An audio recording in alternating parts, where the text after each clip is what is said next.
All right, get ready for more pain at the gas pump. That is the dire prediction for all California drivers tonight. It's because two of California's largest refineries are about to close, and they produce almost 20% of all the gas we use daily. At the state capitol today, lawmakers heard prices are sure to go up as the number of refineries goes down. KCAL News political reporter Tom Wade is here. And Tom, this sounds pretty serious. Does anyone have any ideas on how to deal with it? The short answer. Before we start, you know how we always talk about prices going up for the summer oil is going to be? It's not just that, though, right? It's not. It's more than that. And let's just hope that, lawmakers get their act together, because we were just talking about this, the hit after hit, right? Yep.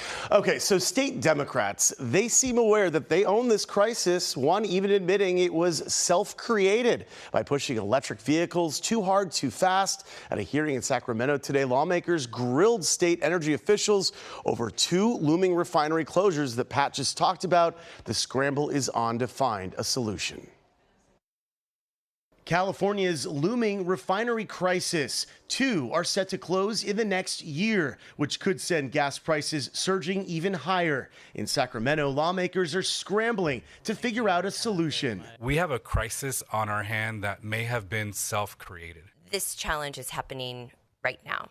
This is happening in real time. State Assembly Democrats and Republicans, in a rare show of unity, grilling state energy officials over what needs to be done to stabilize fuel supplies. You think we're going to lose more refineries? I think that's an evaluation we are carefully making. I would say the honest answer would be we are evaluating and we do not exactly know the way to measure the exit risk. I think I also heard you say that another closure can lead to a significant increase in cost to consumers on the price of gas. Yes, sir. Phillips 66 announced in October it was closing its refineries in Wilmington and Carson, the state's seventh largest refining operation. Valero also announced they're closing a refinery in Northern California. Together, they produce almost 20% of the state's supply. The companies are citing long-term insecurity. Severin Borenstein is a professor at UC Berkeley's Haas School of Business. If we don't get it right,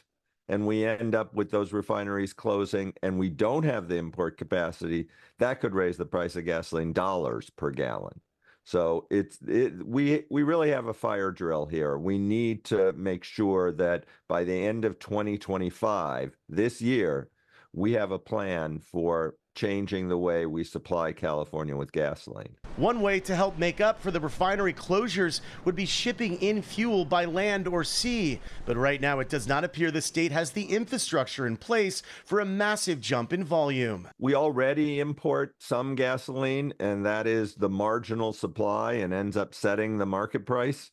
But it could raise prices another 10 or 20 cents a gallon. Professor Borenstein says oil companies may fear making long-term investments in California because of lawmakers' push for EV mandates. Governor Newsom has also been criticized over legislation targeting oil companies over their profits and supplies. Bottom line, state lawmakers are running out of time. The state is largely without a system-wide transition plan.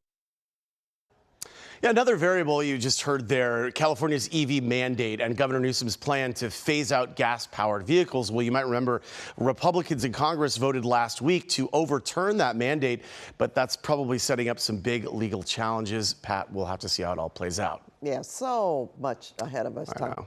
Thank you so much.